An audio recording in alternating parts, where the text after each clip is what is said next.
सास का न्याय। क्या सास ने सही किया? घर की नई नवेली छोटी बहू को अपने कमरे में बुलाकर सास समझा रही थी कि आज किसी भी सब्जी दाल में नमक नहीं डालना और यह बात तुम किसी को मत बताना। भोजन के वक्त मैं खुद ही सबको बता दूंगी। सास की बात सुनकर छोटी बहू ने कहा, ठीक है माँ जी। फिर छोटी बहू अपने सास के कमरे से बाहर चली गई। छोटी बहू के जाते ही उस घर की बड़ी बहू ने सास के कमरे में प्रवेश किया और बोली, माँ जी, आपने आज छोटी को अपने कमरे में बुलाया, कोई खास बात थी क्या? तब सास ने कहा, दांतों के लिए बुलाया था। मैंने उसे हर रोज भोजन में नमक क्यों ज़्यादा डाल देती है? फिर बड़ी बहू ने कहा, आपने अच्छा किया माँ कि उसे रसोई नहीं आती, लेकिन यह बात वह मानने को तैयार नहीं।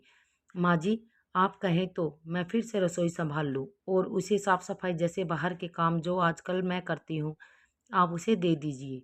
बड़ी बहू ने अपने मन की बात सास के सामने रखी। यह सुनकर सास बोली, नहीं अभी नहीं, आज भर देख लेती हूँ।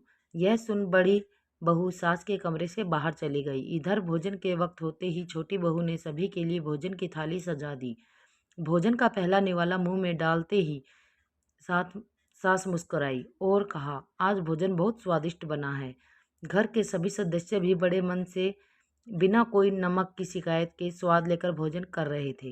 भोजन समाप्त के बाद बड़ी बहू को अपने कमरे में आने का इशारा किया।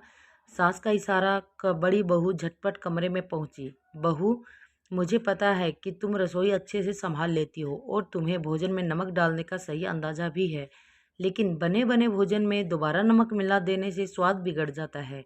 शायद इस बात का अंदाजा तुम्हें नहीं है।